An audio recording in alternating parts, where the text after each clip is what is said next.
사랑하는 성도 여러분, 좋은 아침입니다. 오늘 말씀의 주요 내용은 야곱 가족들의 두 번째 이집트 방문을 위한 가족회의에 관한 내용입니다. 가나안 땅의 기근은 그들의 기대와 달리 쉽게 종식되지 않았습니다. 그들의 애굽에서 가져온 식량은 이제 모두 바닥이 났습니다. 야곱은 더 이상 버티지 못하고 아들들에게 애굽으로 가서 다시 양식을 구해오라고 말합니다.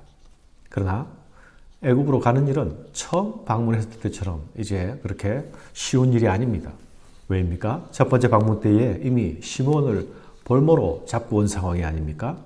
다시 애굽으로 가려면 요셉의 요구대로 베냐민을 데리고 가야만 하는 상황입니다. 그러나 야곱은 지금까지 베냐민을 절대로 내어줄 수 없다고 강하게 버텼습니다. 야곱의 베냐민을 향한 사랑과 집착은 굉장합니다.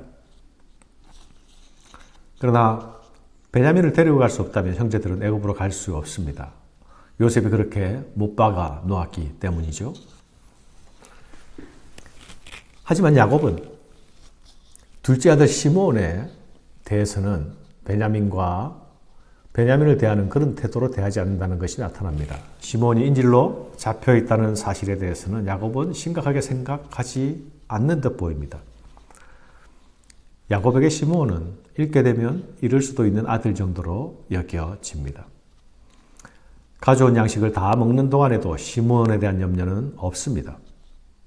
그러나 양식이 떨어지자 이제 야곱의 가족들은 다시 풀기 어려운 난관에 봉착했습니다. 양식을 구해야만 가족들은 살 수 있습니다.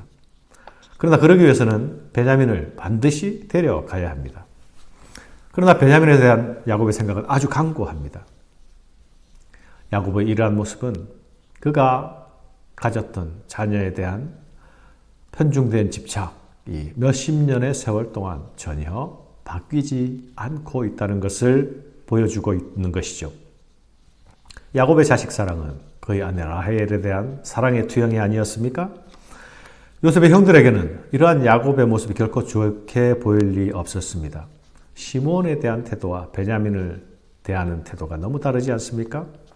아무리 시므온이 거칠고 과격한性格을 가진 못난 아들이라 해도 아들은 아들이죠. 그러나 양식의 문제는 반드시 해결해야만 하는 문제입니다. 외면하고 있다고 해결되지 않습니다. 양식을 구하지 못하면 야곱이 이끄는 대가족은 모두 살아남지 못하게 될 것입니다. 이런 상황에서 유다가 전면에 나서서 아버지 야곱을 설득합니다. 이미 르우벤이 한 차례 야곱을 설득한 바가 있습니다. 그러나 야곱은 르우벤의 말에 동의하지 않았습니다. 르우벤은 자기 두 자녀를 걸고 베냐민의 안전을 약속하겠다고 했지만 야곱은 요지부동이었죠. 야곱은 내 아들 르우벤은 너희와 함께 애굽으로 내려갈 수 없다라고 못 박아 말했습니다. 이런 꽉 막힌 상황 속에서 유다가 나서고 있습니다. 유다는 야곱에게 간곡히 호소합니다. 아버지, 베냐민을 데려가지 않으면 우리 모두 죽을 것입니다. 이 문제는 단지 베냐민 한 사람의 안전 문제가 아니라 우리 모두의 생사가 달린 문제입니다. 내 자신이 담보가 되어서라도 베냐민의 안전을 책임지겠습니다. 고 말합니다. 8절 이후의 말씀입니다. 유다가 그의 아버지 이스라엘에게 이르되 저 아이를 나와 함께 보내시면 우리가 곧 가리니 그러면 우리 아버지와 우리 어린 아이들이 다 살고 죽지 아니하리라. 내가 그를 위하여 담보가 되오리니 아버지께서 내 손에서 그를 찾으소서. 내가 만일 그를 아버지께 데려다가 아버지 앞에 두지 아니하면 내가 영원히 죄를 지리이다. 우리가 지체하지 아니하였더라면 벌써 2번 갔다 왔으리이다. 르우벤은 자신의 두 아들을 담보로 내놓지만 유다는 자기 자신을 담보로 내어놓습니다. 자기 목숨을 내놓고 설득하는 유다의 설득에 야곱은 드디어 고집을 내려놓습니다. 상황의 불가피성을 인정합니다. 야곱은 야곱스러운 당부와 함께 베냐민의 동반을 허락합니다. 야곱다운 당부란 무엇입니까? 너희들이 애굽으로 내려갈 때에 이 가나안 특산물을 선물로 가지고 가거라 라는 당부입니다. 야곱은 이전에 형 에서를 만나야만 하는 위기의 상황 앞에서도 선물을 앞세워 나가던 사람이 아니었습니까? 선물을 앞세워 갈 것을 당부하는 야곱의 모습은 야곱 마음 안에 있는 불안을 보여주는 모습입니다.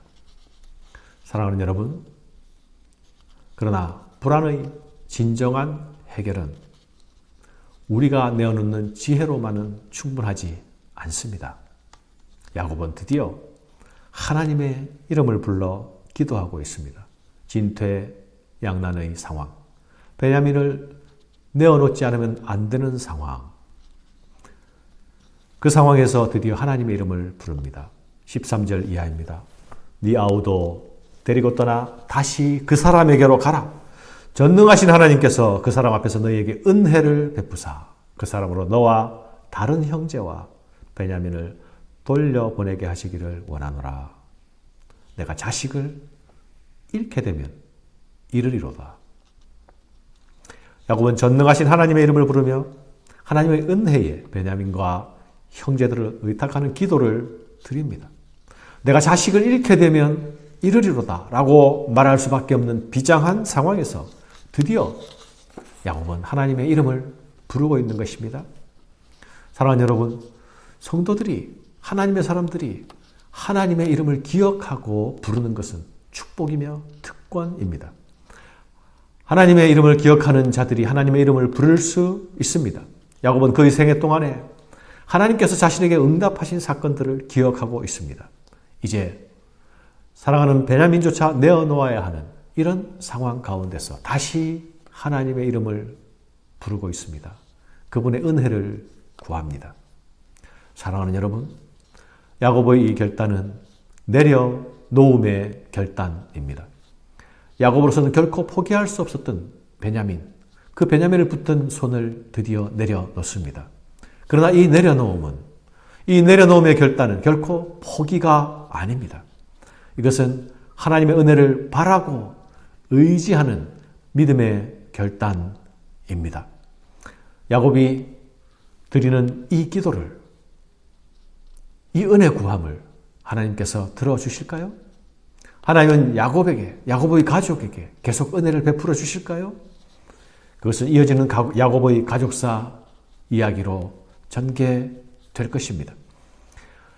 야곱이 베냐민에 대한 집착을 내려놓고 하나님의 은혜를 의지하는 이 전환에는 유다의 노력이 있었지요. 야곱은 베냐민의 손을 놓지 않고 있었지만 유다는 자신의 목숨을 내어놓고 아버지를 설득하지 않습니까? 유다는 가족들의 생명과 안전을 위하여서 자신이 할 수 있는 최선의 모습을 보이고 있습니다. 이것은 곧 자신의 가장 귀한 것, 자신의 목숨을 들여 사랑하는 이들을 섬기는 것입니다.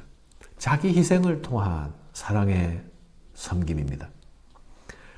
이 유다의 자기 희생적인 결단은 위기의 상황에서, 꽉 막힌 상황에서 돌파구를 열었습니다. 창세기 38장에서 나타났던 유다의 추락한 모습, 추한 모습과는 대조되는 유다의 반전이 이제 시작되고 있습니다. 유다의 가문은 형제 지파들 사이에서 주도적인 역할을 하는 가문이 되지 않습니까? 유다는 언제나 싸움에서 앞장서서 나가는 지파가 됩니다. 그 반전의 시작, 오늘 이 사건으로부터 시작됩니다. 유다가 진정 유다답게 되는 순간이 어느 때라고요? 가족을 위해, 하나님 나라를 위해 자기 희생의 결단을 하는 자기 부인의 순간부터입니다. 이 모습은 우리 주님께서, 예수님께서 우리에게 보여주신 모범의 모습이 아닙니까? 이 모습은 예수님께서 우리에게 가르쳐 주신 길이기도 합니다. 사랑하는 여러분, 오늘도 우리는 우리의 손에 무엇을 꽉 틀어지고 놓지 못하고 있습니까? 그 손을 살며시 내려놓는 대신 하나님의 은혜를 구하는 한 날이 되기를 바랍니다. 내게 있는 가장 귀한 것을 내려놓고 포기함으로 생명을 섬기고 살리는 복된 한 날을 사는 오늘 되시기를 바랍니다. 감사합니다.